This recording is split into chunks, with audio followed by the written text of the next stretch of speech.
Assalamualaikum teman-teman semua. Ini kita lagi potong kambing ya. Kok potong kambing? Potong kuku kambing. Nah, ini salah satu kegiatan bulanan di kandang kita.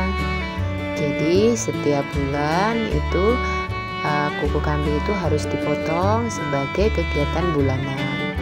Jadi kalau teman-teman punya 150 ekor, berarti tiap hari minimal potong 5 ekor, atau seminggu bisa dipotong 35 ekor, atau minimal kalau kukunya belum panjang ya dicek ya. Tapi kalau 1 bulan itu memang biasanya udah agak panjang dan harus dipotong gitu. Kalau tidak dipotong berakibat kuku kambingnya susah dipotong karena mengeras gitu. Nah, ini teknik motong yang ini ya.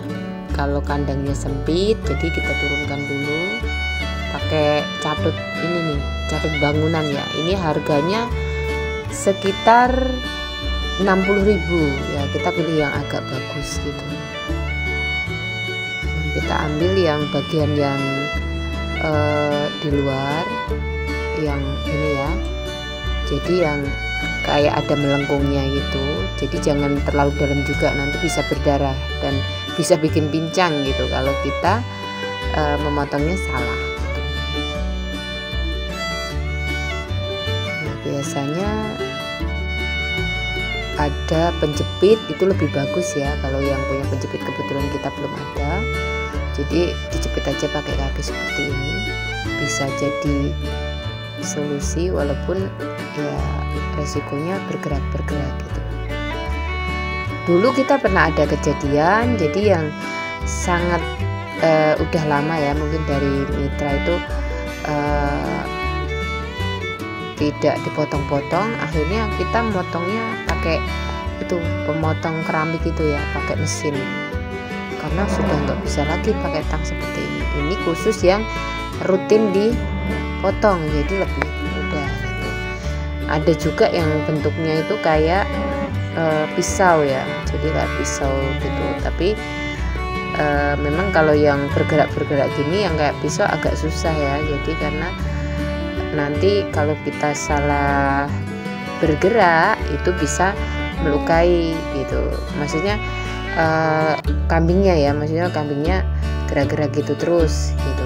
Jadi bisa kadang kebablasan gitu kan ditariknya, ada yang ditarik maju, ada yang tarik mundur gitu, tergantung jenis pisaunya. Kebetulan kalau saya cari amannya, saya pakai catut seperti ini teman-teman.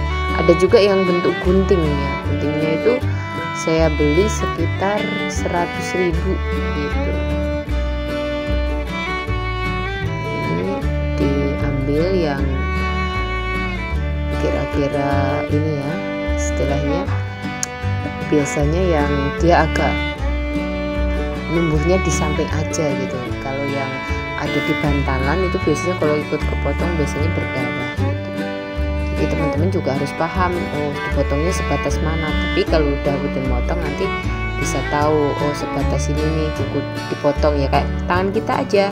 Kalau kita motongnya di bantalannya ikut terlalu dalam kan sakit juga kan, dan juga nanti berdarah gitu. Jadi biasanya kalau yang bantalannya ikut kepotong itu nanti jalannya agak pincang gitu ya. Ini diturunin karena kandang untuk yang anakan ini sempit ya, jadi sempit, harus diturunin dulu seperti ini. Nah, ini motongnya seperti ini nih teman-teman. Jadi jangan sampai motongnya terlalu dalam. Ini perlu ya, istilahnya kalau untuk yang pemula itu ya perlu membiasakan, jadi nanti tahu takaran seberapa harus dipotong gitu. Soalnya saya pernah itu bukan saya ya, tapi anak kandang saya motongnya sampai berdarah-darah, keluar darahnya itu ya langsung. Kalau keluar darahnya itu pertama nggak berdarah, tapi sesudahnya itu darahnya merembes teman-teman di pinggirannya gitu kan, kasihan ya. Kita aja kepotong kukunya sakit gitu. Jadi itu nanti penanganannya bisa dikasih betadin. Nah, terus atau disemprot pakai Busanex itu juga. Kalau saya dulu kalau nggak betadine ya di Busanex, tapi karena dia ngalir terus darahnya, saya juga nggak tega, bingung gitu kan dikasihnya apa gitu. Nah, untuk yang kasus motong terus kita berdarah terus, ya mau nggak mau waktu itu saya kasih alkohol gitu ya. Jadi kalau dikasih alkohol itu nanti dia cepet mampet gitu teman-teman. Jadi nggak mudah berdarah. Jadi di kota obat harus cepat alkohol. Mungkin kalau teman-teman yang ternyata sedikit belum ada alkohol, itu bisa dikasih daun sirih mungkin ya. Itu kan bisa untuk cepat mengentalkan darah juga gitu kan. Soalnya saya dulu pakai betadine itu nggak mempan gitu loh, yang kejadian saya itu. Jadi terlalu dalam motongnya, anak kandangnya ya, mungkin karena baru atau gimana itu ya, ternyata udah dipotong berdarah dan besoknya itu jadi pincang, nggak bisa jalan gitu, karena bernapak aja sakit gitu. Jadi untuk teknik memotong sendiri itu juga harus kita punya takaran gitu, jadi perlu ilmu juga. Jadi jangan asal motong kuku kambing aja, ini motongnya ya sedikit dulu, nanti sampai akhirnya nanti kita paham. Jadi oh sebatas ini. Jadi biasanya kalau motong kan ada yang coakan yang nonjol sebelah kanan sama sebelah kiri gitu kan. Jadi ya udah yang dipotong yang nonjol itu aja gitu, jangan yang bantalannya juga ikut dipotong seperti itu. Yang pinggir-pinggirannya aja yang kayak istilahnya nggak ada dagingnya lah ya. Itu kalau yang udah rata sama bantalannya itu biasanya kalau dipotong suka berdarah gitu. Nah ini karena kita populasi kisaran 150 ekor, targetnya satu hari itu motong 5 ekor, atau mungkin seminggu itu berarti 5 kali 7. Jadi 5 kali 7 itu sekitar 35 ekor. Nah teman-teman juga jangan menyepelekan masalah pemotongan kuku ini. Karena apa? Kalau kuku tidak dipotong biasanya nanti berakibat ternak itu jalannya kayak pincang bisa. Yang kedua juga saya pernah kejadian nggak saya potong-potong dan memang kukunya itu pertumbuhannya luar biasa cepat banget. Ada beberapa ekor ya, biasanya dulu itu saya ngalami 2 ekor itu sanen dugul, sapera dugul itu ternyata yang cepat panjang itu kukunya gitu. Nah kukunya cepat panjang banget gitu, kalau telat motongnya aja itu harus sampai pakai gergaji itu ya, yang gergaji yang buat motong keramik itu kita pakai mesin gitu. Terus juga jalannya jadi kayak apa ya, jadi kayak nunduk-nunduk gitu teman-teman. Jadi kayak jalannya itu kayak pincang gitu.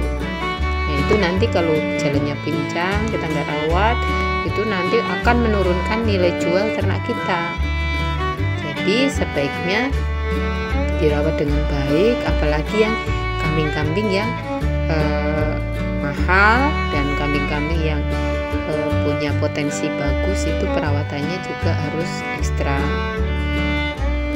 Nah, mungkin kalau teman-teman juga rajin motong kuku, itu juga bisa tahu ini kukunya itu, kakinya itu punya kendala penyakit tidak gitu. Kalau tidak berarti ternaknya sehat gitu. Kadang kita ada juga skabies itu mulai dari sini nih teman-teman, dari sela-sela kuku. Saya ada gitu ya, besok kita videoin ya. Jadi skabiesnya itu mulai dari sela-sela kuku sini, bawah itu mulai kayak burukan gitu, bukan dari badannya.